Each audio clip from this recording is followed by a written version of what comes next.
The iPhone 15 series is definitely going to be a massive upgrade even over the iPhone 14 series, believe it or not. And there are many reasons behind it. Let me tell you. The first one actually has to be with this camera system. The iPhone 15 Pro Max will actually offer the exclusive 6x periscope zoom system. Now this takes up a lot of space, so maybe that's the reason why the Pro Max is only offering this, not the Pro model, but this is the first time Apple is using a periscope zoom system inside an iPhone. And even then, it's a 6x periscope zoom system. That means it's way better than the 3x telephoto zoom system you have inside the iPhone 14 Pro Max. Now, according to Minchico, the Apple iPhone 15 and 15 Plus will actually have a better primary camera than the iPhone 15 Pro and Pro Max, because these two phones will actually employ a new stacked CIS design. The Pro models are not getting this until next year.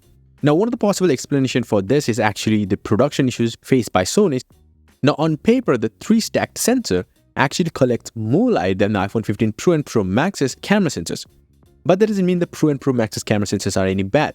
The iPhone 15 and 15 Plus, though, maybe they're getting an upgrade in the megapixel count to 48 megapixel up from 12 megapixels, but the sensor is still going to be far more smaller, about 1/1.5-inch sensor, which is still bigger than the iPhone 14 and 14 Plus's 1/1.7-inch 12 megapixel camera, definitely. Now, another exciting rumor is that the hybrid lens technology is coming to the iPhone 15 Pro lineup. Now, this is where the primary wide camera will have one glass element and 6 usual plastic elements, allowing them to capture about 15 to 20% more light than 14 Pro and Pro Max without the glass element.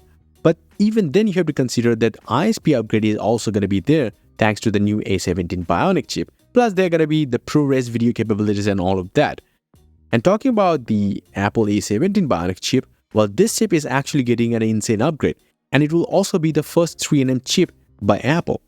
Now, it will also come with a Qualcomm's X70 modem that will allow it to have the Wi-Fi 6E, which is still better than the Wi-Fi 6 standard. Now, in the RAM department, though, we are hearing that the iPhone 15 Pro and Pro Max will likely retain the same 6GB of LPDDR5 RAM, even though we have heard in the past that there is a possibility of an 8GB variant. The Pro models of the iPhone 15 lineup are rumored to feature even brighter OLED panels, while still having much more efficient panels, reaching up to 2500 nits.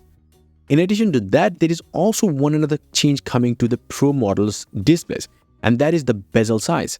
That is getting reduced to 1.55mm, down from 2.17mm on the iPhone 14 Pro and Pro Max.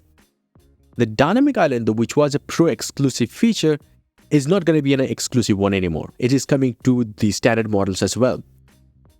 Now, another thing that is coming to the Pro models is titanium frame. Now, this will actually make the phone much more lightweight and durable as well, compared to the stainless steel of the iPhone 14 Pro and Pro Max. Also, the titanium frame edges and the display bezels will be slightly curved to help make the phone much more comfortable in the hand while still maintaining the flat sides. And talking about the frame, though, there is one more thing, and that is the action button of the Apple Watch Ultra is coming to the iPhone 15 Pro and Pro Max, not to the standard models. And this will actually replace the traditional mute switch. Now, this will actually allow you to control many things, including silencing the phone, flashlight, focus mode, and almost everything that the control center already currently does.